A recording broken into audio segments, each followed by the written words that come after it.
Bonjour à vous. Je vais lire le chapitre 4 de Coraline. Et pour ce chapitre-là, et je pense pour les autres, je vais prendre mon livre, parce que je l'ai retrouvé. Donc l'expert, ça va vous plaire. Vu du dehors, la maison était inchangée. Enfin presque. Devant l'appartement de demoiselles Spink et Forcival, clignotaient des ampoules électriques rouges et bleues, formant des mots qui semblaient se pourchasser sans relâche tout autour de la porte. Stupéfiant était ainsi suivi de un triomphe. Ici aussi, la journée était froide et ensoleillée. Un petit raclement de gorge poli la fit se retourner. Tout près sur le muret se tenait un grand chat, noir, identique à celui de sa vraie maison. « Bonjour », dit le chat. Sa voix ressemblait à celle qui parlait dans la tête de Coraline quand elle pensait en mots. Sauf que c'était une voix d'homme, et non de petite fille. « Salut », répondit-elle. « J'ai vu un chat qui te ressemblait en tout point, dans mon jardin à moi. Toi, tu dois être l'autre chat ?» Mais l'animal secoua la tête. « Je ne suis ni l'autre chat, ni l'autre de ce que tu voudrais. Je suis moi, voilà tout. » Il inclina la tête sur le côté, ses yeux verts se mirent à briller. « Vous autres, vous vous répandez partout. Nous, les chats, nous avons nous tenir, si tu vois ce que je veux dire. Je crois, oui. Mais si tu es le chat que j'ai vu chez moi, comment se fait-il que tu puisses parler ?» Bien que le chat n'ait pas à proprement parler d'épaule, celui-ci fit le geste de les hausser. Il fut près d'une espèce de tressaillement souple qui naquit au bout de sa queue pour s'achever dans un frémissement de moustache. « Je parle, c'est tout. »« Chez moi, les chats ne parlent pas. »« Ah bon ? Non. » Il sauta avec souplesse dans l'herbe, au pied de Coraline, puis leva les yeux vers elle. « Ma foi, pour ces choses-là, c'est toi la spécialiste, » fit-il sèchement. « Après tout, qu'est-ce que j'en sais, moi, hein ? Je ne suis qu'un chat. » Il finit de s'éloigner, la queue fièrement dressée. « Reviens, » l'implora Coraline. « Je t'en prie, ne t'en vas pas, je m'excuse, sincèrement. » Le chat s'arrêta, puis s'assit et, pensif, entreprit de faire sa toilette, sans paraître conscient de la présence de Coraline. « On pourrait être amis, tu sais, » reprit-elle. « Ouais. Et on pourrait aussi être des spécimens rares appartenant à une espèce peu commune d'éléphants, danseurs originaires d'Afrique. Sauf que ce n'est pas le cas, du moins en ce qui me concerne, » ajouta-t-il, toute griffe dehors. Coraline soupira. « S'il te plaît, comment tu t'appelles ? Moi c'est Coraline. » Le chat bâilla sans se presser, voire avec application, en dévoilant une bouche et une langue extraordinairement roses. « Un chat, ça n'a pas de nom, » répondit-il enfin. « Ah bon ? Non, c'est bon pour vous autres, les noms, parce que vous ne savez pas qui vous êtes, mais nous le savons, alors nous n'avons pas besoin. » Coraline trouvait ce chat d'un égocentrisme énervant. À l'entendre, il était seul être au monde qui avait de l'importance. D'un côté, elle avait bien envie de se montrer malpolie avec lui. De l'autre, au contraire, elle était tentée de se montrer respectueuse et courtoise. Ce fut ce côté-là qui l'emporta. « S'il te plaît, dis-moi où nous sommes. » Le chat regarda brièvement autour de lui. « Eh bien, ici. »« Oui, ça je sais. Bon alors, comment es-tu arrivé jusqu'ici ? » ?»« De la même façon que toi, en marchant, comme ça. » Sous les yeux de Coraline, le chat se mit à fouler la pelouse. Il passa derrière un arbre, puis ne ressortit pas de l'autre côté. Elle alla jeter un coup d'œil, il avait disparu. Elle revint vers la maison. Nouveau petit bruit poli derrière elle. C'était encore le chat. « Je suis désolée si ma voix est un peu enrouée. »« Au fait, » dit-il, « tu as bien fait d'apporter cet objet qui te protège. À ta place, je ne m'en séparerais pas. » Un objet qui me protège ? Un objet qui me protège. C'est bien ce que j'ai dit, en effet. De toute façon... Il se tut et fixa intensément un point dans le vide. Puis, il s'aplatit et avança lentement de 2 ou 3 pas, l'air de guetter une souris invisible. Brusquement, il fit un tête-à-queue et fila vers le bois. Il disparut derrière les arbres. Coraline se demandait ce qu'avait voulu dire le chat. Elle se demandait aussi si les chats savaient parler là-bas, chez elle, et s'ils préféraient s'abstenir. Ou bien s'ils en étaient seulement capables, ici. Et d'ailleurs, c'était où, ici ? Elle descendit une des marches en briques, menant chez les demoiselles Spink et Forcival. Les ampoules bleues et rouges clignotaient toujours. La porte était entrebâillée. Coraline frappa, mais aussitôt le battant pivota sur ses gonds. Elle entra.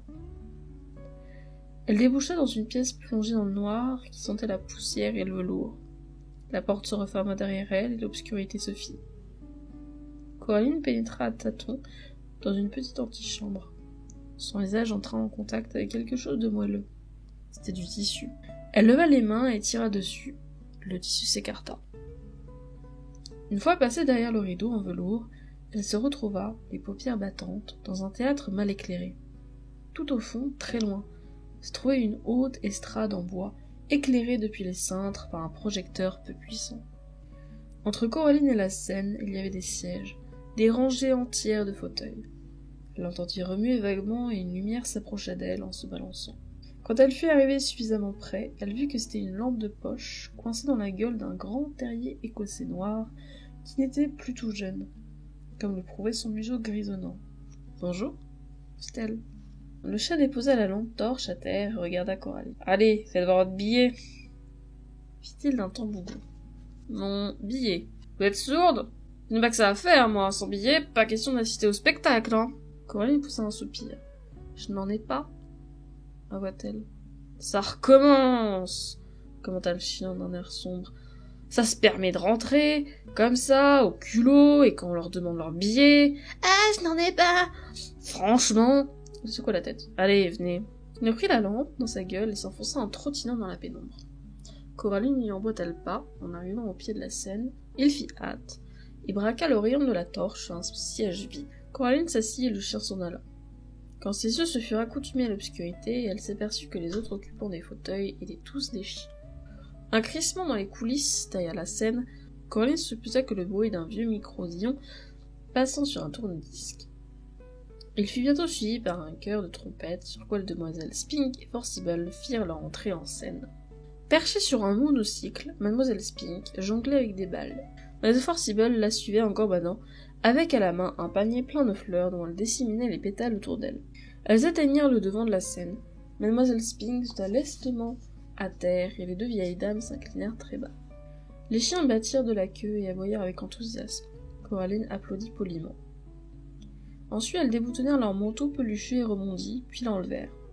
Mais ce n'était pas tout. En même temps, leur visage s'ouvrit comme une coquille vide et les deux corps duveteux et rebondis livrèrent passage à deux jeunes femmes, pâles et minces, très jolies, qui avaient des boutons noirs à la place des yeux.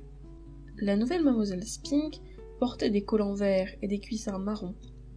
Quant à la nouvelle Mademoiselle Forcible, elle était vêtue d'une robe blanche et sa longue chevelure blonde s'ornait de fleurs.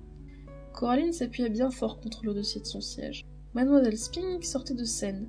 Le couinement des trompettes résonnait de plus belle à mesure que l'aiguille du gramophone avançait dans le sillon du disque, avant de s'arrêter brusquement. « C'est mon numéro préféré !»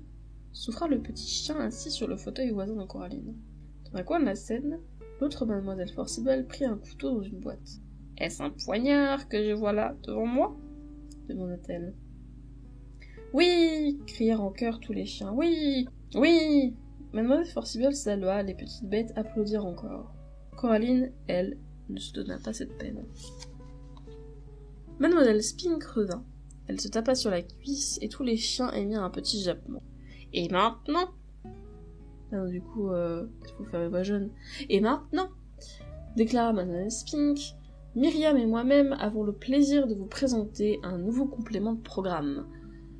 Mais je crois que je vois une volontaire dans la salle ?» Le petit voisin de Coraline la poussa de la patte. « C'est à vous !» fit-il entre ses dents. Coraline se leva et monta les marches en bois. « Je vous demande d'applaudir chaleureusement notre jeune volontaire !» lança Mademoiselle Spink. Les chiens se mirent à japper et à couiner en donnant des coups de queue sur leur siège tendu de velours.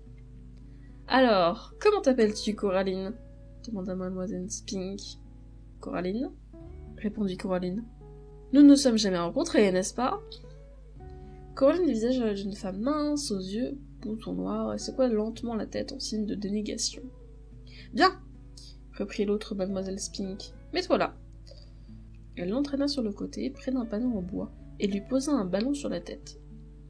Puis, Mademoiselle Spink s'approcha de Mademoiselle Forcible, noua un foulard noir sur les boutons qui lui servaient d'œil et lui plaça le poignard dans les mains. Ensuite, elle la fit tourner 3 ou 4 fois sur elle-même et la positionna face à Coraline. Celle-ci retint son souffle et serra les poings. Mademoiselle Forcible lança le poignard en direction du ballon. Ce dernier éclata avec une détonation sonore, et le poignard alla se planter en vibrant dans le panneau, juste au-dessus de la tête de Coraline, qui put enfin respirer. Les chiens, eux, se déchaînaient. Mademoiselle Spink remit à Coraline une petite boîte de chocolat en la remerciant de s'être montrée aussi complaisante. Coraline regagna son fauteuil. « Vous avez été très bien, » commenta le petit chien. « Merci, » répondit-elle. Mademoiselle Spink et Mademoiselle Forcible se mirent à jongler avec de grosses quilles. Coraline ouvrit sa boîte de chocolat, le chien les lorgna avec envie. « Vous en voulez un ?» lui proposa-t-elle. « Oui, je veux bien, » souffla-t-il, « mais pas ceux qui ont du caramel à l'intérieur, parce qu'ils me font baver. » Je croyais que les chocolats, c'était pas bon pour les chiens, remarqua-t-elle en se remémorant les propos de Mademoiselle Forcible. Chez vous peut-être, répondit à voix basse le petit chien, mais ici, nous ne mangeons que ça. Comme elle ne distinguait pas très bien les uns des autres dans le noir, Coraline prit un chocolat au hasard. Il était fourré à la noix de coco. Or, Coraline n'aimait pas ça. Elle le donna au chien. « Merci, » fit-il. « De rien. » Demoiselle Spink et Forcible étaient en train d'exécuter un numéro. La première était assise sur une échelle, au pied de laquelle la seconde se tenait debout. « Qu'y a-t-il dans mon nom ?» demanda Mademoiselle Forcible. « Ce que nous appelons une rose embaumerait autant sous un autre nom. Vous en avez encore des chocolats ?» S'enquit le chien. Coraline lui en donna un autre. « Je ne sais pas quel nom indiquer qui je suis. » dit Mademoiselle Spink à Mademoiselle Forcible. « C'est bientôt fini, » jeta le chien. Après, elles font des danses folkloriques. Ça dure combien de temps en tout? La représentation, je veux dire. C'est perturbant. Pour toujours et à jamais. Tenez, vous pouvez garder mes chocolats. Merci bien, répondit le chien. Coraline se leva. À bientôt, lui dit-il. Salut, répondit-elle. Elle quitta le théâtre et ressortit dans le jardin. La lumière du jour lui fit cligner des yeux. Ses autres parents l'attendaient dehors, côte à côte. Elle souria. « Tu t'es bien amusée ?» lui demanda son autre mère. C'était intéressant. Tous trois remontèrent ensemble dans l'autre appartement. Son autre mère lui caressa les cheveux de ses longs doigts blancs, mais Coraline secoua la tête. « Arrêtez. » Son autre mère retira sa main. « Alors, » fit son autre père, « ça te plaît ici ?»« Pas mal. C'est beaucoup plus intéressant que chez moi. » Ils entrèrent. « Je suis contente que ça te plaise, » fit son autre mère. « Parce que nous aimons bien l'idée que tu te sentes chez toi, ici. Tu peux rester pour toujours et à jamais, si ça te dit. » Eh bien... Coraline enfonça ses mains dans ses poches et mit tête sur la question. Ce faisant, elle sentit le caillou que lui avaient donné les vraies demoiselles Spink et Forcible la veille, celui qui était percé d'un trou. « Si tu as envie de rester pour toujours et à jamais, » reprit l'autre père, « il y a seulement une petite formalité à remplir. » Ils allèrent dans la cuisine. Sur la table était posée une assiette. Sur l'assiette, un bout de tissu noir. Sur le tissu, une longue aiguille argentée, ainsi que 2 gros boutons noirs. « Alors là, pas question. » commenta Coraline. « Ah mais si !» fit son autre mère. « Nous avons envie que tu restes, nous. Ce n'est pas grand-chose, tu sais. Ça ne fait pas mal. » Renchérit son autre père. Quand les grandes personnes disaient ça, en général, ça signifiait le contraire. Coraline le savait pertinemment. Elle fit signe que non. Son autre mère sourit joyeusement. Sur sa tête, ses cheveux ondoyèrent comme des algues sous-marines. « C'est pour ton bien, tu sais. » Elle lui posa la main sur l'épaule. Coraline se déroba. « Il faut que j'y aille maintenant, » annonça-t-elle. Elle plongea les mains dans ses poches et referma ses doigts sur le caillou troué. La main de l'autre mère quitta précipitamment son épaule comme une araignée effrayée. « Si c'est ce que tu veux. »« Oui, » dit Coraline. « À bientôt quand même, » dit l'autre père, « quand tu reviendras. Alors on sera tous réunis, comme une grande famille très heureuse. » Conclut l'autre mère, « pour toujours et à jamais. » Coraline recula encore, puis tourna les talons et se dépêcha de gagner le grand salon. Là, elle ouvrit la porte située dans l'angle. Pas de mur de briques, rien qu'une obscurité totale, noire comme la nuit. Ou, comme les ténèbres souterraines, dans laquelle on devinait la présence de choses qui bougeaient. Coraline hésita. Elle se retourna. Son autre mère et son autre père venaient vers elle en se tenant par la main. Leurs yeux boutons noirs étaient fixés sur elle. En tout cas, elle en avait l'impression. Elle n'aurait pas pu en jurer. L'autre mère tendit sa main libre et, l'index replié, lui fit gentiment signe de revenir. Ses lèvres décolorées articulèrent les mots « Reviens vite !» mais aucun son ne sortit de sa bouche. Coraline inspira profondément, puis fit un pas dans les ténèbres où murmuraient des voix étranges, tandis que le hurlement du vent résonnait dans le lointain. Tout à coup, elle eut la certitude qu'il y avait quelque chose derrière elle dans le noir. Quelque chose de très ancien et de très lent. Son cœur battait si bruyamment et si fort qu'elle s'attendait avec terreur à ce qu'il jaillisse de sa poitrine. Elle fermait les yeux pour chasser les ténèbres. Elle finit par se cogner à quelque chose et, surprise, rouvrit les paupières. C'était un des fauteuils du grand salon. Son grand salon. Derrière elle, la porte béante était obstruée par un mur de briques. Elle était de retour chez elle.